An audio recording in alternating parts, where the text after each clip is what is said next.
than nothing. Hello, everybody, and welcome back to Squat Cobbler, what we believe is episode 29, or some other number, whatever Mike wants to throw out. I'm Kelley, at KELLYTHUL on Twitter.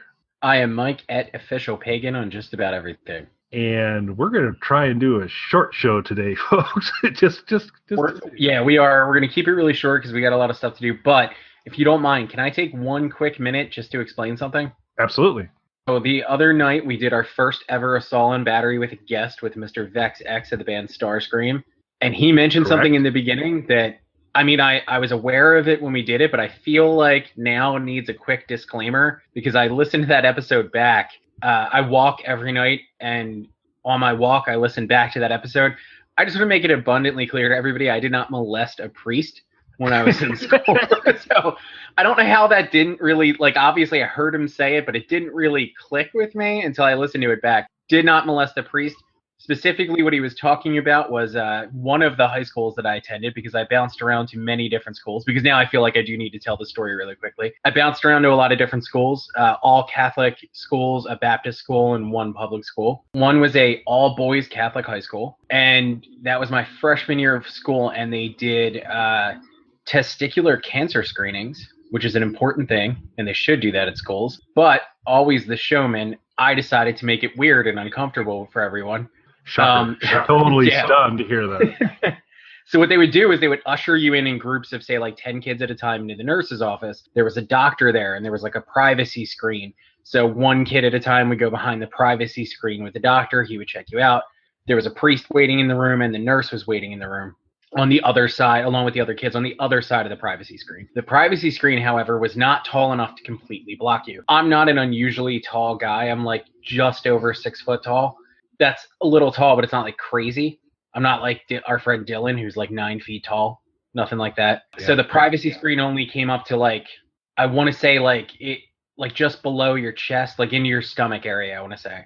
So you couldn't see anything, but you were staring face to face with a priest, a school nurse, and 9 of your peers. It was really uncomfortable and weird, and it was a really tense moment for everybody. So I decided, being the great guy that I am, I was going to break the tension. So the doctor, when he would check everyone, he would lean down and he would drop below the privacy screen level, but they could still see you and still see your face. So instead of grimacing and looking scared like everyone else did, as the doctor dropped down, I put my hand on the back of his head and went, "Oh." Yeah. I'll say that my 9 peers thought it was hilarious. The doctor, priest, and nurse did not. No, probably not. Not at all. It was the total opposite of hilarity that ensued with them. So I just wanted to clarify that story. I didn't molest a priest. I sort of sexually harassed the doctor. So we should probably work with. So now you're not really comfortable or familiar with doing disclaimers, and I think I know why now. You're really not very good at them. Is that not how disclaimers work? That's not how they work at all. Because it's yeah. I think we can off air we can have a conversation, but I think that you may want to sharpen your skills on the disclaiming work, or we'll leave it to Kylo Ren, who handles Cobbler Ren. I'm sorry, who handles all of our disclaiming work here on Squat. He does far better job than I do, apparently. Clearly, so good deal. Yeah, well, good. Glad we cleared that up. So didn't molest a priest, did sexually harass an elderly doctor. Yeah. So in front of a priest. In front of a priest, a school nurse, and 9 of my peers. Yeah, there you go. So that was nice. Yeah. So I, when this started off, because during the show when Vex was going down that road, I was really surprised you weren't providing more clarifying comments to what Vex was kind of rolling out, and I was like, okay, but it's Mike, so okay, And maybe he did molest the priest. Yeah, I was willing to, guys. I don't, if he doesn't seem to be really arguing, so okay, and then the good news came this episode. You're going to clear it up, and then your disclaimer happened. So I don't know, but I guess it's progress, and that's all we can hope for. Yeah, excellent. See, I'm not the terrible person you thought I was. A different kind, I think. It's a more nuanced terrible. All right, we'll go ahead and get started here. I believe at some point, this is probably a prequel to a show Mike and I will do sometime down the road. Because if you've listened to Squat Cobbler at all, either when we're talking about Alice Cooper albums or just in general, you will occasionally hear both Mike and I wax on a little bit about live albums and enjoyment of some of them, and there's really good ones and there's not so good ones and all that. And so I won't be surprised if there's a Squat Cobbler at some point in time where we do something like the top 5 live albums or something like that. So this may be a prequel to that, because if we do a show like that, I have a very strong feeling I'll be bringing this one into the conversation. And it is from Peter Gabriel, and it's called Peter Gabriel Plays Live. Actually, the album title would be Plays Live, because this was back in the days when for the first 4 or 5 Peter Gabriel albums, he named them all Peter Gabriel, much to the record company's delight, and all these types of things. So it's like a magazine. They're just new issues. So they're Peter Gabriel, Peter Gabriel, Peter Gabriel for quite a while, and then he finally broke out of that. But this was after a number of Peter Gabriels came out after he had left Genesis. Then we had Peter Gabriel Plays Live, which was released in 1983. So it's a bit of a vintage one there. But this was a great tour. This was actually a tour that I had the opportunity to see. And there's a fairly good chance that some of the performance on these discs were at one of the show I was at, because this was recorded in the Midwest, including Illinois State University in beautiful Normal, Illinois, England, and then they did cop to in the liner notes to say we also did here and there pull in a couple little studio things, technically referred to as cheating. I'm using their words in the write-up. So they did a little bit of studio sweetening of it, but they tried to stay true to the live performance. And like I said, I was probably at some of the source material for this album, and it is fantastic. It's 2 CDs if you're not pulling down the digital version of it, and was an outstanding concert. On the first CD, I'm not going to go song by song in terms of kind of cover all of them, but just to give you an idea of what's on here, you've got Rhythm of the Heat, I Have the Touch, Not One of Us, Family Snapshot, DIY, Family and the Fishing Net, Intruder, and I Go Swimming. That's all on the first CD. Rhythm of the Heat begins with a really heavy drum introduction. As we're all settling in to watch the Peter Gabriel concert, you begin to hear this bum, bum, bum, bum, bum, bum, bum. And there's these distant drums, and you hear them, and they're coming from a couple locations, and they're a little muffled and a little quiet, and they're starting to get a little louder and a little louder.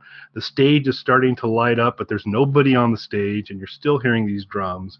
And then all of a sudden, in the actual auditorium, some of the side doors and the back doors kick open, and the band basically comes walking in through the crowd, all of them kind of bearing different sorts of drums, and they're just doing the initial rhythm of the Heat. And they just kind of march through the crowd, through the aisles and all these things for a while, and eventually line all up and head straight to the center of the stage and break out, and then the show begins. And it was just an amazing thing. Now, this is Peter Gabriel. Shock the Monkey has come out, and Games Without Frontiers. So he's at this point started to gain some popularity, but this is before Steam and Sledgehammer and stuff where the popularity really kicked up. And so there was that's like really a lot, kind of where he peaked, right, commercially. Yeah, what followed this is when he really kind of blew it out commercially, and so it's still at a point in Peter Gabriel, back to his Genesis days, always had a willingness to dive into the crowd and interact with the crowd in lots of different ways, and he's still at the point where people are fans, but they're not like quite nutso about him, and so they could do this, they could pull off this marching through the crowd and do the thing, and then we'll talk about his other crowd interaction in a moment. Just a fantastic show. They were kind of dressed like cool Star Trek people. It was kind of a black and white, sort of military-esque, but no real kind of alignment. But it was like they were some sort of contingent, and they had somewhat of a uniform. Tony Levin, who plays the stick, bass, outstanding musician. He was on this tour, and so great musicians, great show. And I covered that first CD. On the second CD, we get San Jacinto, Salisbury Hill, another one of his hits, No Self-Control, I Don't Remember, Shock the Monkey, Humdrum, On the Air, Biko, which if you're a Peter Gabriel fan or music fan in general, Biko's one that you're probably familiar with, and that's what he ends the show with is Biko, and it's a pretty powerful moment. During I Have the Touch, so it starts with the Rhythm of the Heat, and it has I Have the Touch, and then there during I Have the Touch, he would kind of reach out and touch, kind of reach his hand out, and I Have the Touch, and the crowd would interact.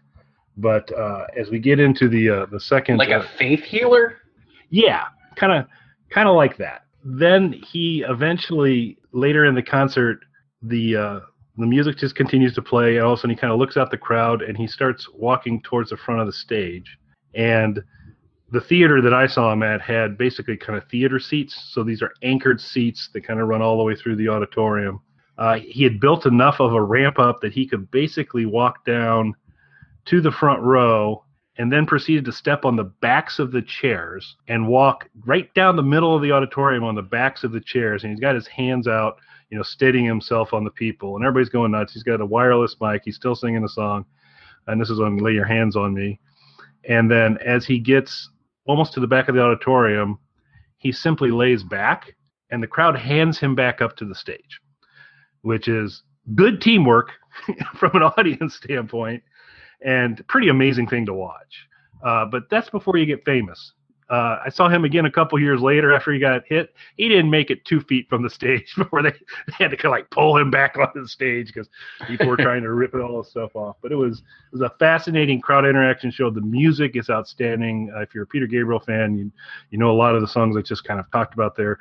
He performs them very well live, keeps good quality on that, and it's a really strong live set. And if you enjoy live music and want to get a flavor of what was an outstanding concert, I would highly recommend Peter Gabriel Plays Live. Excellent. That's definitely something I'm going to check out. I like Peter Gabriel a lot.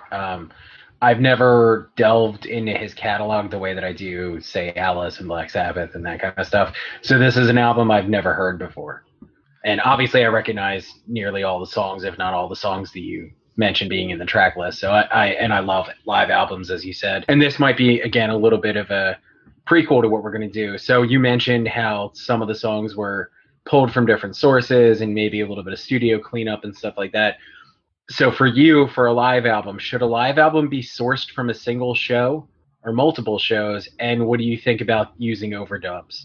So I don't have any issue sourcing from multiple shows. I also don't have a huge issue if there's a little bit, depending on the acoustics of wherever you're playing and kind of what's gone on, if there's an occasion or two where there's a little bit of cleanup, just so the song stays quality, I'm okay with that. I really think you need to keep that to a bare minimum. If it's just to improve the overall listenability, I'm okay with a little bit of that. But I don't necessarily say, well, if you do it, you just need to hit record when they walk on the stage and hit stop when they walk off, and that's the live performance. So it's weird because I'm kind of somewhere in the middle. I love live albums, but a lot of live albums, and I know this from, I was very lucky when I was in school. I took an audio engineering program that actually they invited like engineers who worked on really big tours and albums to come and speak to us and stuff like that. And I know from talking to them, and I knew already that there was a lot of overdubbing going on, but from talking to them, so many live records were really more studio products than anything else. One of the ones, of course, that I knew about prior to that, one of the most famous ones was Kiss's big breakout album, Alive. I am not a Kiss fan. I've never been a Kiss fan. But their big Alive breakout album is basically a studio record with some audience. It's a rough-sounding studio record. Wow. Audience stuff added to it. And that was their like big breakout. And that's, people thought, we have to go and see Kiss. They sound amazing live. And it was really just them playing in the studio. One of my favorite times a band sort of played with that idea though and kind of poked fun at it. So are you familiar with a lesser known band called Guns N' Roses? They did The Wall, right? Yes, yeah. So Guns N' Roses, their first album, which is probably what most people know them by, their first album, Appetite for Destruction, was their first full-length album. It wasn't actually their first album or their first release. In fact, shortly prior to Appetite for Destruction, I believe a year before, they released an EP called Live Like a Suicide. And that EP was not really live. It was just basically like the record company wanted to get something out to kind of start building a buzz for them while they were working on their album. Because even back then, before the band was famous, they were going through a lot of lineup changes and things like that. So they just wanted to kind of establish, like, people really wanted to hear this and to kind of get a buzz going for them. So they gave them a little bit of money to go and make a live record, which was really just them playing live in a studio. They did play live, but not in front of an audience because they wanted to get, decent sound quality out of it. So what they did was, I guess their engineer, whoever, suggested adding crowd noise to it. So instead of adding crowd noise that they had recorded from one of their club shows, they stole crowd noise from existing live records of bands playing to stadiums filled with people. So on this little live EP from a band that was playing bars to 100 people, you hear thousands of people screaming in between the songs. So I always thought that that was hilarious. Later, they released a contractually obligated live record that, again, contractually obligated being the important part there. So it was sourced from different material just so they could get it together and put it out. And then later, and it was actually a recommendation of mine on Nurture and Support, they put out the Appetite for Democracy album and concert film, which I thought was excellent. That was sourced entirely from one show. It was just a recording start to finish of one particular set that they played. And I thought that was, I never really minded live records being sourced from different things before, but once I listened to that really kind of changed me on it. I was like, wow, really, because I've seen that band. You may be surprised to know I've seen that band live before. That's a shocker. And yeah, I've seen that band live before, and their live shows are absolutely one of my favorite bands to see live. And I think their live shows are incredible. And that was such a great representation of it that the stitched together live record that had come out prior to that really didn't give you an idea of what it's really like going to one of their shows. So that kind of changed my opinion, and now I lean more towards a live record being one show. Yeah, I think there's a benefit to the continuity. I think that it kind of actually makes its way through as you do a whole show. And I'd have another live album tidbit to say, but I think I'm going to save that actually for our live album show. So yeah. I'll do that. Well, it was an excellent recommendation, though, sir. Thank you. What do you have for us this week? Okay, so this might sound a little weird, but bear with me. Are you a fan of Archie Comics at all? Oh, God. Wait. What was that? That is not the response I was expecting. This is, I'm still going through, Scooby-Doo recovery here. So oh, okay. When it starts off, first of all, with you going, this might be a little weird, so that's a flag. And then there's a track record that's been established when you talk about what one would assume are family-friendly cartoons. But I am aware of the Archie cartoon universe. I have never cared for it much, to be honest with you. Okay, and that's exactly the same way that I was until a few years ago. So the Archie comics, I guess in the early 2000s, really started to take a dramatic shift in what they were, which was kind of and obviously I was aware of the whole Archie universe prior to that, but it was a little too cheesy and wholesome for me. Definitely not something that I was particularly into. The only thing that I would say remotely grabbed my attention is there's an obscure cartoon from the late 70s, I want to say. It might even be earlier than that, to be honest, called Groovy Ghoulies. That actually is a spin-off of the Archie world. So that's the only thing that I kind of have any interest in that was even vaguely Archie Comics related. Not a Sabrina the Teenage Witch fan, not a Josie and the Pussycats fan, none of that stuff. So in the early 2000s, the comics, they were really trying to relaunch the comics for a different generation. And over the past couple of years, a big part of that push has become the Archie horror line, which I actually think those comics are excellent. I have really zero familiarity with this. They're really excellent comics. I can't recommend them enough. That's not actually my recommendation, but that's what got me interested in the whole Archie world, because again, I was never a fan before this. Groovy Ghoulies to a slight degree, and then a couple people told me about the Archie horror line, and I was very, very skeptical of it, being such a horror nerd that I am. Extremely skeptical of this. But I picked one up just to see what it was like, and it was really, really excellent. And I'm a big fan of everything under the Archie horror line now. Every issue that comes out, they have 2 series, and every issue that comes out in either series I buy. So that definitely kind of gave me a really different perspective and appreciation for the Archie Comics brand. Still not a fan of the classic era stuff, but again, I kind of came around to it. And one of the things that I think is interesting, and maybe this is something like, again, a Nurture and Support that I was on, I recommended Big Hero 6, which I thought was an excellent, excellent movie, but I never read the Big Hero 6 comic book. When I looked into the Big Hero 6 comic book, that movie bears just about no resemblance whatsoever to the comic books. So fans of the comic book, even though the movie was extremely successful, fans of the comic book were very, very disappointed in the movie adaptation of Big Hero 6. I've run into real Archie fans, and by that I mean fans of like the classic era Archie stuff, who absolutely hate the more modern iterations of Archie, and especially the Archie horror line that has become sort of the centerpiece of that. Another thing that's come out of that recently is a TV show called Riverdale. Are you familiar with this? By name only. So this TV show, while not, I wouldn't say it's a product of the horror line of Archie, it's basically the Archie characters in a very Twin Peaks-esque universe. So it's sort of dark and surreal. It's not horror, but it has this sort of dark, surreal tone to it. It's a really interesting show. I didn't watch it as it was airing. I waited until all the episodes aired so I could binge watch it. And another interesting part about it, too, is the way the episodes are being distributed. It's a co-production with Netflix and the CW, the network. So they air on the network, and then the next day the episode premieres on Netflix. Features all the characters by name, not necessarily a replication of the classic character from the comic book, but there's a Veronica, Betty, and Archie. All of those folks are in this? Correct. All of the core characters are in it.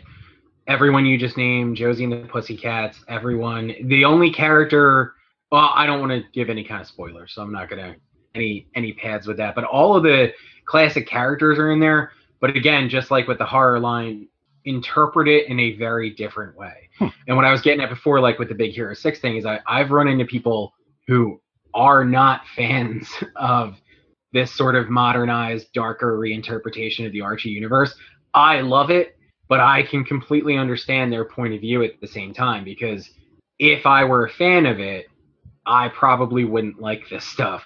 The same thing with Big Hero 6. If I was a fan of the Big Hero 6 comic book, I might not have loved that movie as much as I did. Over the time we've been together through Nurture and Support and the Fireside Chats and Squat Cobbler, Snark Alec Radio, you know, if there have been moments where parts of your circle have come in to shows, Vax, Shane, Christian, a lot of folks in different places through there. And where I'm struggling is kind of the sample that I've received so far of Mike's friends.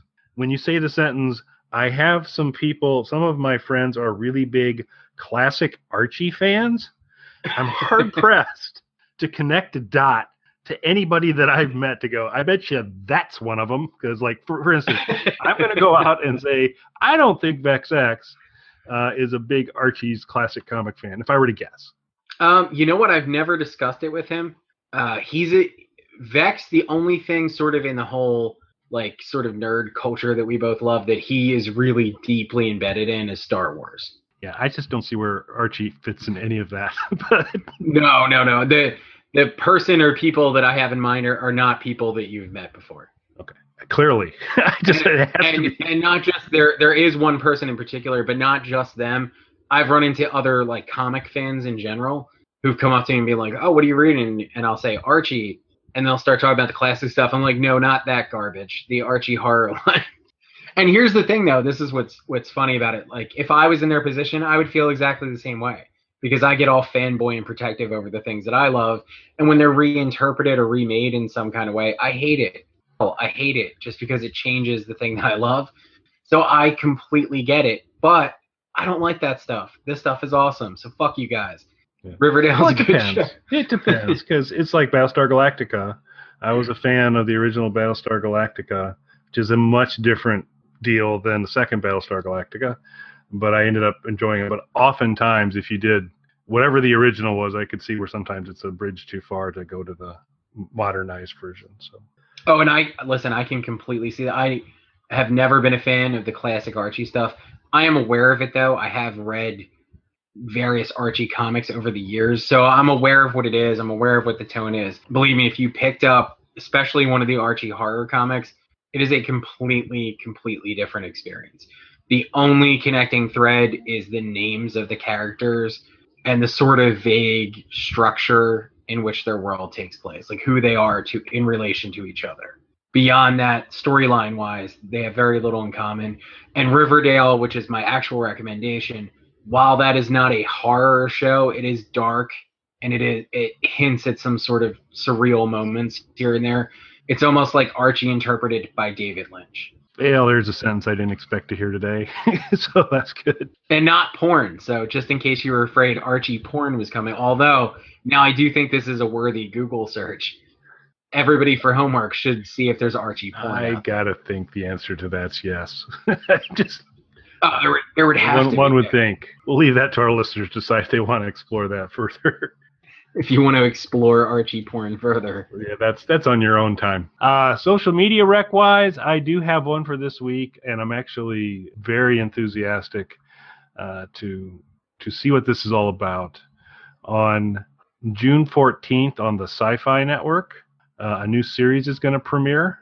It's called Blood Drive, and best I can tell, it's set in some sort of dystopian future, and they have car races, but the cars run on human blood. And so they have to fuel their cars by carnage. And so Blood Drive, just awesome name. I'm recommending what appears to be the main verified Twitter account at Blood Drive Sci-Fi. That's Blood Drive SYFY. And I highly recommend following Blood Drive and take it in, because I'm kind of excited to see what that's all about. That's an excellent recommendation, and I do have a social media recommendation, but really quickly, I want to throw one more thing in there. I would also like to say, while you should watch Riverdale, the girl who plays Veronica in it is insanely hot, and unlike Kelley, because she is playing a teenage character, I looked up the actress's age before I said that. She's 22. So I'm allowed to say that. Yeah, that was a misstep. Yeah. This is a 22-year-old woman that I'm saying this about, so it's okay. It's not creepy at all, unlike some people on this podcast. Yeah, and that's not me this time. So. Oh, I thought we had put that behind us. My social media recommendation is one that I've actually made before, but again, a callback to our Vex talk the other night. I feel like I need to make this recommendation one more time. Of course, it's Rebecca Kennedy. Oh, you should follow Rebecca Kennedy. Yeah, so this is the benefit of me being able to edit the podcast, because when you listen to this, only going to be one social media recommendation, and probably no mention of actresses, regardless of age. So that'll be nice. So that's a very good recommendation too, and I hope you two are happy. And so that's good. We love Rebecca. She is crazy awesome and busy, it seems. So I have to keep an eye out for what her next project is on that. And speaking of busy, Mike and I are going to be busy here because we continue to do all the Squat Cobbler fun. But in addition, and I believe it's June 1st, correct me if I'm wrong, but there will be a Snarkalic Radio reunion on June 1st. That is absolutely correct. And that is also my birthday. So yes, it's my birthday present to everyone else. Quite a gift you're giving him there. It's been an interesting process as we prep. Really not sure what the content of that show is going to be. There's been some things advanced, and we are going to grab YouTube by the cute kitten video. It could be something.